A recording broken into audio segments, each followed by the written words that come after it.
Katie. Well, to entertainment news now, Hollywood continues to pay tribute to the late James Van Der Beek this morning. Yeah, for more, we're joined by our entertainment editor, Peter Ford. Hi, Pete. What's the latest there? Yes, well, of course, this time yesterday we were talking about it, still very shocked, and since then we've seen some incredible tributes from people who knew him and worked with him. I guess the obvious one we were waiting to hear from was Katie Holmes. She's penned a beautiful letter. Actually, when I say pen, she really has penned it. She got out a pen and it's a handwritten letter that she's put up onto her Instagram, in which she goes on to talk about his selflessness and his courage and what a delight it was to work with him and such a dedicated family man.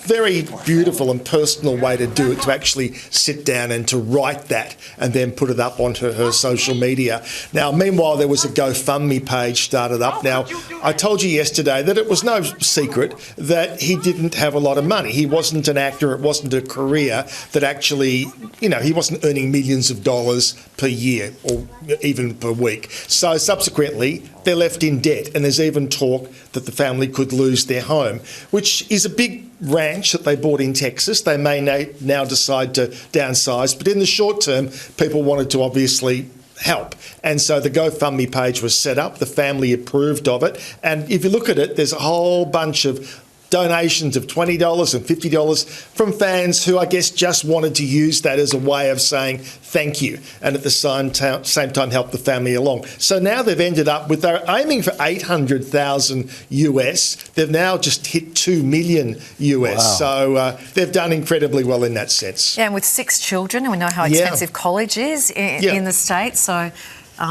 that wouldn't even cover the kids' college. I also read too, Pete, that some of the celebrities like Zoe Saldana were pledging a monthly amount. Correct. So ongoing, which I thought was really beautiful. Really good. Yeah, so instead of saying, here's a lump sum, she's pledged like $2,500 a month. A month, ongoing. yeah. And Steven Spielberg. Steven Spielberg as well. So Yes, some heavy hitters coming in there just to make sure it's an ongoing thing. Yeah, is that the family's not forgotten. I love it. Very exciting news for Hilary Duff fans this morning, Pete. She is on the way, and she's coming here for a tour. She'll be here in October. She's playing in Brisbane, she's playing Sydney, Melbourne, Perth, sorry, Adelaide, it's happened again. And she's playing big venues too. I'm a little surprised. I think it's a somewhat ambitious tour because she's playing like the Kudos Bank Arena in Sydney, Rod Laver Arena in Melbourne.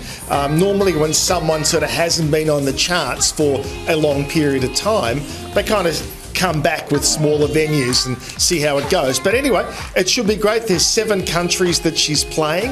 I think she's going to do very well with it. There's still a huge interest in her. She's got a massive social media following. So come October, she will be in this country.